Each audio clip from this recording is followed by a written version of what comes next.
Ұзынбұлақ ауылынан келіп отырған Ахметжан деген жігіт болады екен. Сен менің бақытымды бағып едің, көп рет мен азапқа салып едім. Қалайша көрінбейсің көз алдыма, жоқ әлде тұлдыраған сағынбедің дегенін өзім жазған ән. Ай, жарайды. Міне не деген қоңыр дауысы. Рахмет. Өткіздік көп жақсы күнді бірге.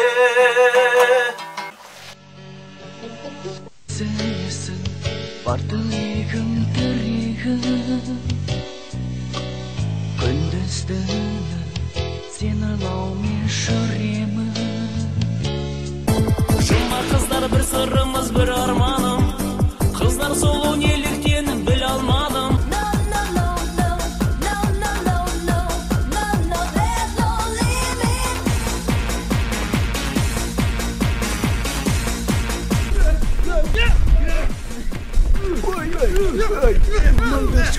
Ой, түндегілердің ашу жаман екен құрсын. Әй абай, түнде мен нақта бұрған болсам өлтіруші едім.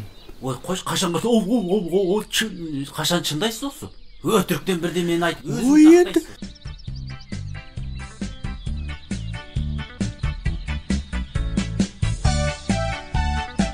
Қараши, жұмыс істегені сондай әдемі.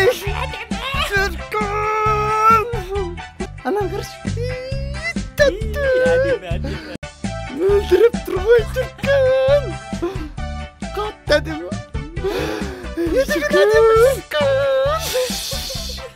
Қараш, жұмыс істесе сондай әдемі. Ризамыз. Осы қыз үшін таяқ жесек жемейміз бе? Бәрібір деген қорқпаймыз о кісіден. Адам дей ме? Осы бір қыз үшін о кісіден қорқып. Қарашасың, қандай әдемі. Тәп-тәтті ғой. Қандай әдемі сұлу ей. Досым бе, бергеш. Қараш. Қандай әдемі Түркін. Өлдіріп тұрған Түркін, ай Түркін. Арман жоқ қой.